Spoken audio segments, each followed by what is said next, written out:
Sweeping changes are coming for the agency that manages roughly a third of America's public land, the U.S. Forest Service. The agency announced a dramatic overhaul of cuts, closures, and consolidation. That's on top of the Trump administration's latest budget request, which seeks to slash billions of dollars.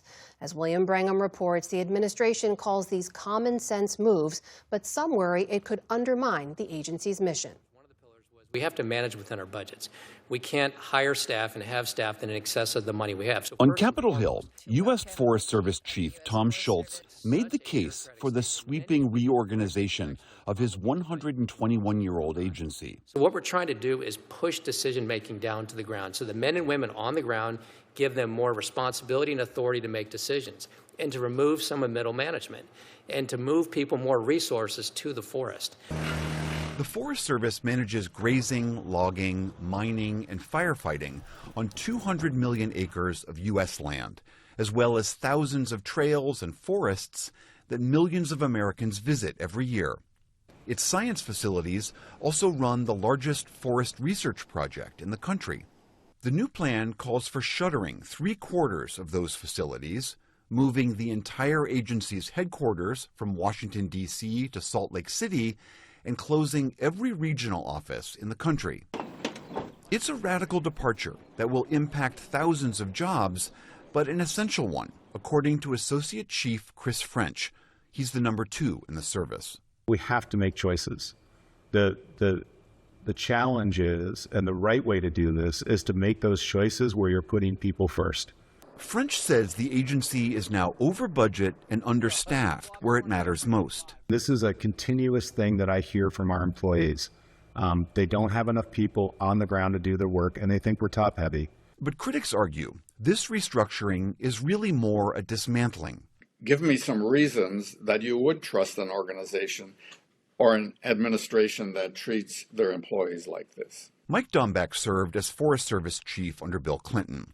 He says the agency could use some reforms, but says it's hard to ignore a bigger picture, which is that these changes are coming from an administration hostile to both federal workers and scientific research, and that wants to slash the service's budget by billions of dollars. It's this entire context that we're in that I think creates an environment that is very chaotic.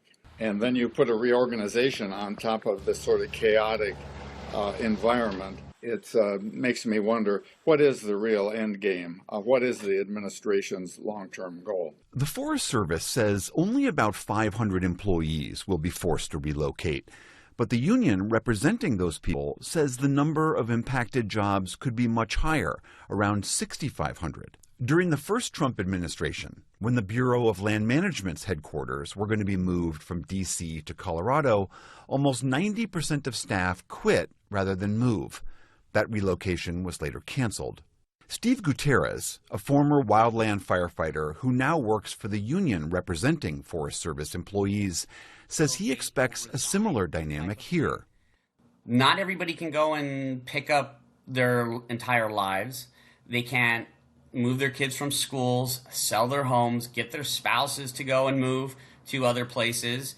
So if you can't relocate, what other options do you have? You're going to have to resign, and this is going to leave a lot of holes in the Forest Service system. What's more, according to the new plan, at least 57 of the agency's 77 research stations will be closed across 31 states, potentially disrupting everything from decades-long wildlife monitoring to studying how climate change is impacting the nation's forests. Former Chief Dombeck says, in a warming world, this is not the time to step back from research. And what we understand about fire behavior and fire risk is front and center. To even start to lose ground on what we're learning on that would be a significant immediate loss. I mean, this is long-term stuff. This is stuff that relates to quality of life for not only this generation, but other generation and needs that we have just for basic sustenance of humans. Deputy Chief French argues they are trying to preserve that research by balancing the agency's shrinking budget. But he acknowledged the president's 2027 budget request proposes eliminating research and development funding entirely. If Congress decides not to fund any one portion of the things we're asked to do in our mission, I have no choice but to follow that direction in the budgets. Some with deep history at the agency, like retired 31-year veteran Sharon Friedman, who now runs a website that covers the Forest Service, think now is a good time for change. The Forest Service is kind of seizing the opportunity of this crisis to actually make some changes that have been talked about for a long time. She says fears that any administration can gut the agency completely are overblown. The idea that they're getting rid of the Forest Service, the president proposes and Congress disposes. The president's budget has tried to get rid of state and private in research last time, and Congress said no way. So I just don't think that's a reasonable fear to have. Critics also worry that the reorganization will impair the Forest Service's firefighting capacity, right as the country starts what could be a very challenging fire season. Over 60% of the mainland U.S. is in drought, and it's especially hot and dry in the West. Chief Schultz, and to his credit, says that we're totally prepared. I would say they're as prepared as they can be, given the context of the situation. They're working with a lot of uncertainty and lower morale, and that's not the way you go into an intense fire situation. I think how we're going to be measured at the end of the day on this is the way that we do this in a way that ensures working and thinking of our employees first, that we're ensuring that the outcomes of this are actually beneficial to the American people that depend on our work, and at the end of the day, puts forward a better footprint for conservation of our national forests across the country.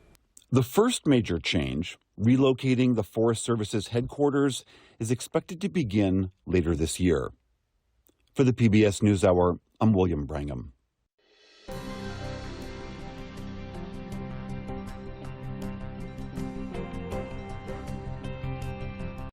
Support journalism you trust. Support PBS News.